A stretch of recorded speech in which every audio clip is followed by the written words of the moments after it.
Que tal, saudos? O Centro Deportivo de Campolongo adaptarase ás necesidades das persoas con diversidade funcional. Ampliamos de contado, isto é Pontevedras 10. Comezamos. O Centro Deportivo de Campolongo estará adaptado para as persoas con diversidade funcional, así o anunciou o Goberno Municipal logo dunha reunión que mantiveron hoxe os voceiros de Amizade co director do Complexo Deportivo e a responsable de obras. As novas instalacións que verán a luz o vindeiro 1 de outubro incluirán todas as peticións que este colectivo presentou esta mañá. Melloras nos accesos e nos vestiarios. Esas son algunhas das peticións que dentro do colectivo Amizade realizaron esta mañá o director do Centro Deportivo de Campolongo e a responsable de obras. Pequenos cambios nas novas instalacións para optimizar ao máximo a mobilidade das persoas con diversidade funcional. Simplemente, pois, ao mellor na distribución do vestuario accesible, pois ver a posibilidade de se ao mellor o inodoro se pode desplazar 20 centímetros para un lado, pois para que quede un poquinho máis cómodo, aínda como está plantexado, cumpría a normativa perfectamente, pois, bueno, se conseguimos ver o plano un poquinho máis en grande, pois se cadra podemos plantexar unha pequena modificación dentro da normativa que pode facilitar a usabilidade. A pesar de que o proxecto do Centro de Campolongo xa cumpría coa normativa, os responsables deste complexo deportivo decidiron reunirse co colectivo Amizade para conseguir facer unhas instalacións adaptadas a todo o mundo. Inda que hai unha normativa que te dá uns marcos, dentro desos marcos ti adoptas unha serie de medidas, pero despois falas cunha persoa que o vivencia e di, no, mira, é que se eu fago este giro, pois resulta que vou a facelo moito máis cómodo, moito máis autónomo, moito máis... E, bueno, a verdad que a reunión de hoxe teño que decir que foi bastante productiva nese sentido, en como eles atacan, digamos, coa súa mobilidade ou coa súa discapacidade deles ou de outros, as tarefas que teñen que facer normalmente, e resulta que, ao mellor, se faz pequenos cambios, facilitas moito máis a vida. O Centro Deportivo de Campolongo abrirá as súas portas o vindeiro 1 de outubro. Os responsables deste proxecto están pensando en pechar os rexistros porque o número de altas supera xa as 2.200. Máis cousas, a campaña Experiencias Sostibles conseguiu repartir máis de 100.000 elementos divulgativos en toda a provincia de Pontevedra. Esta iniciativa da Deputación tiña como obxectivo concienciar a cidadanía sobre os empregos que se lle dan aos plásticos. A presidenta da institución provincial fixo fincapé esta mañá na importancia de que todas as administracións se unan nesta aposta polo medio ambiente.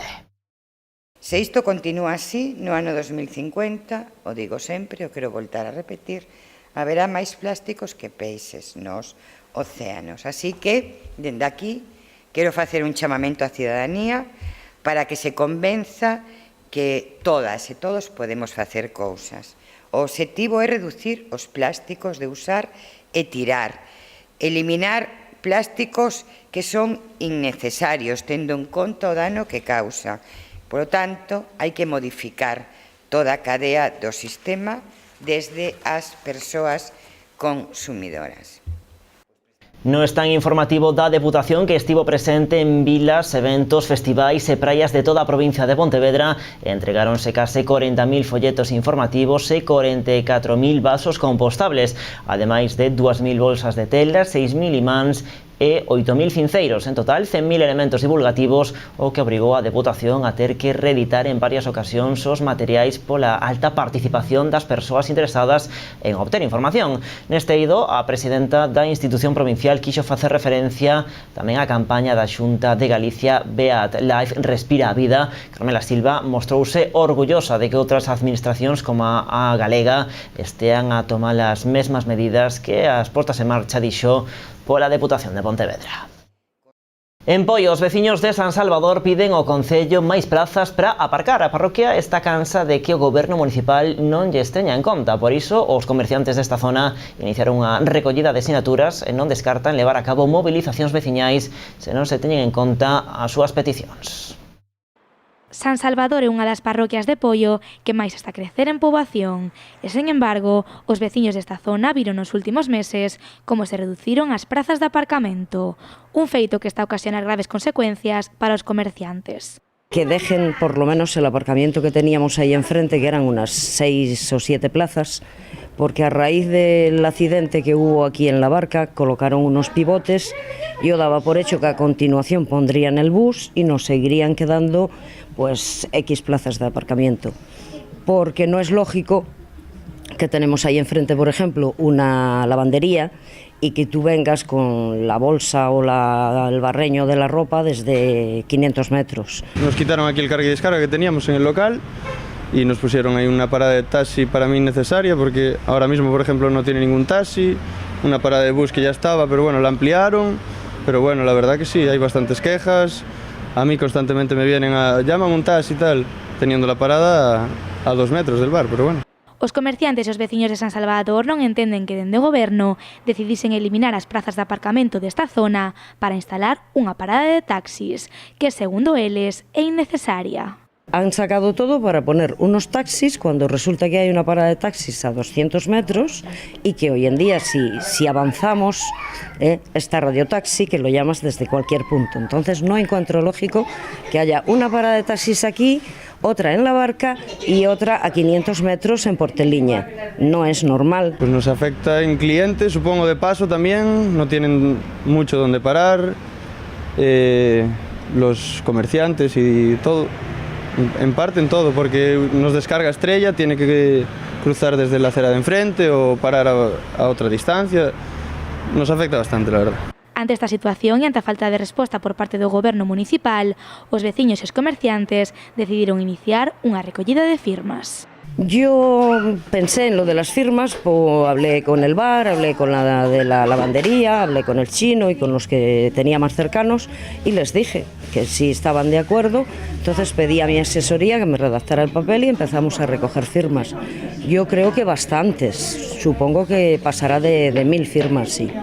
Esta parroquia está cansada da pasividade por parte do Concello de Poio e por iso aseguran que levarán a cabo movilizacións se o goberno municipal non ten en conta as súas peticións. O modelo de cidade de Pontevedra viaxará por todo o mundo nos vindeiros meses. Nas últimas semanas o Concello recibiu unha gran cantidade de peticións para asistir a conferencias tanto estatais como internacionais a explicar a súa experiencia. Deste xeito, o modelo de Pontevedra visitará Italia, Glasgow, Londres ou incluso Bos Aires. Xustamente nesta última cidade procedían os arquitectos cos que se reuniu esta mañá o alcalde. Miguel Anxo Fernández Lores mantivo unha conversa con estes dous arxentinos que coñeceron Pontevedra grazas a Francesco Tonucci.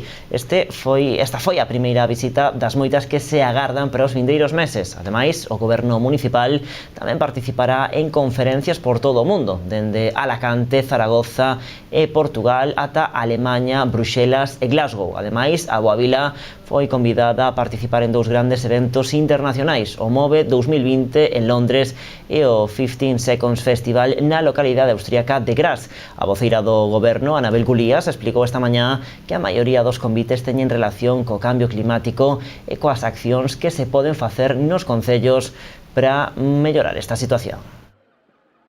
Centos de persoas volveron saír á rúa para pedir xustiza por Sonia Iglesias. 9 anos dende que a pontevedresa desaparecera e 9 anos de loita sen descanso.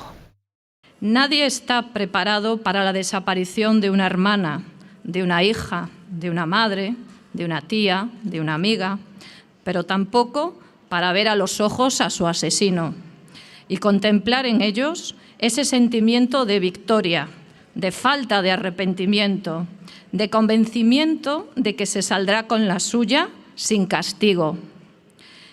Esta mirada es precisamente la que nos da la fortaleza necesaria para seguir luchando, para que algún día alguien valiente hable de lo que sabe, de lo que vio, de lo que participó o de lo que encubrió, para que ese detalle que parecía sin importancia, pero que puede ser la pieza clave para completar el puzzle y salga a la luz. Unha vez máis, a súa familia e os seus amigos percorreron as principais rúas da cidade, dende Joaquín Costa pasando por Benito Corval, onde traballaba Sonia, e rematando na Ferrería. Foi aí onde a súa irmá Mari Carme Iglesias, a través dun comunicado, volveu reclamar xustiza. A familia demostrou que non perde a esperanza de que algún día alguén fale do que aconteceu aquel 18 de agosto de 2010. Dende entón, o único investigado pola súa desaparición foi Julio Araujo, a súa exparella e pai do seu fillo. Cambiamos radicalmente de asunto. O Club Waterpolo Pontevedra quedase sen as súas grandes estrelas da canteira. Alex Andión e Diego Touriño foron fichados por un dos equipos máis importantes de España neste deporte, o Club Natación Sabadell. Unha noticia que deixa un sabor agridoce no equipo pontevedrés. Quitando la parte deportiva y de que nos pueda debilitar a corto plazo el equipo, bueno, pues también eso también va a suponer la otra cara de la moneda, que es que los que se quedan tienen que dar el do de pecho, tienen que subir un peldaño más en lo que dan en el agua y entre todos aportar su granito de arena para cubrir la baja de Alex y Diego. Es un poco, pues nos debilita el equipo, tanto el juvenil como el absoluto, pero por otro lado es un orgullo que jugadores de Pontevedra pues puedan llegar a donde está el mejor waterpolo nacional, allí en Cataluña, que se fijen en nosotros. Para poder llegar a lo más alto pues hay que tener condiciones y hay que tener capacidad de trabajo. Ellos dos tienen ambas, entonces estoy seguro de que van a triunfar y a llegar muy arriba en el waterpolo. Tanto para o presidente como para o adestrador do conxunto pontevedrés, esta noticia demostra que o club está a producir xogadores de altísimo nivel. Ademais, malia que non hai unha contraprestación económica pola fichaxe destes dous xuvenís, José Telleira asegurou que se hai un acordo de colaboración. Isto significa que a partir de agora os rapaces e rapazas das categorías base poderán participar nun futuro nalgún torneo ou proba en Sabadell, un dos lugares referencia neste deporte. O concelleiro de Deportes de Pontevedra, Tino Fernández, aproveitou a despedida destes dous xogadores para anunciar que está a axilizar ao máximo todas as xestións para que o club poida cobrar canto antes as subvencións. Iso sí, aínda non hai unha data establecida.